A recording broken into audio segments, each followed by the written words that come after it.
ના પડી ને એકવાર ગાડી નથી લેવાની, નથી જ લેવાની. કાંઈ ફોન હવે હાલ. હું છે આ બધું? એટલે આ બાયું લોહી પી ગઈ ને ગાડી લેવી કરે. અટાણે તો આ પેટ્રોલ નો ભાવ કવડો છે, આસમાન ને પીગો એમ કેવાય. સમજો તું? અને એમાં પાછું લાયસન્સ કઢવી દેવું પડે મારે.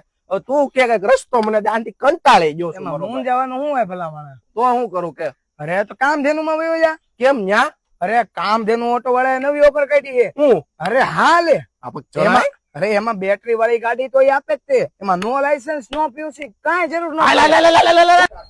એમ આ બધા બેટરી વાળી ગાડી લેવા મૂંઝવાય છે. એનું મેન કારણ શું છે? મેન કારણ એક જ છે કે ગાડી લઈ લીધી, પછી એને રિપેર કરવા ક્યાં જાવ, એના સ્પેર પાર્ટ ક્યાં મળશે, એટલે લોકો ડરે છે કે ક્યાં કેમ લેવી ગાડી. તો આ ગાડીના સ્પેર પાર્ટ તમારી પાસે મળી જશે કે નહીં મળે એ તમે જણાવો પેલા.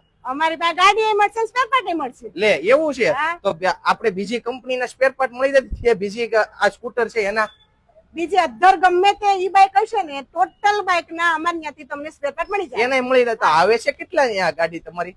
આવે ગાડી શરૂ થાય 40,000 થી 75,000 સુધીની ગાડી છે અમારી. એમ ના તમારી ગાડી હાલે છે કેટલા કિલોમીટર વળે એ રીતે? ગાડી ચાલે 70 કિલોમીટર થી 110 કિલોમીટર સુધી 110 કિલોમીટર સુધી ચાલે છે. તો હવે તમારે મૂંઝાવાની જરૂર છે ને, કેમ કે કામધેનુ ઓટો વાળા એવી આટો ગાડીઓ લઈને આવી જાય છે. એ પણ મોટા વાળા વિજય સેલ્સ ની એક્ઝેક્ટ સામે અને ડિસ્પ્લે પર નામ, નંબર, એડ્રેસ બધું આપેલું જ છે.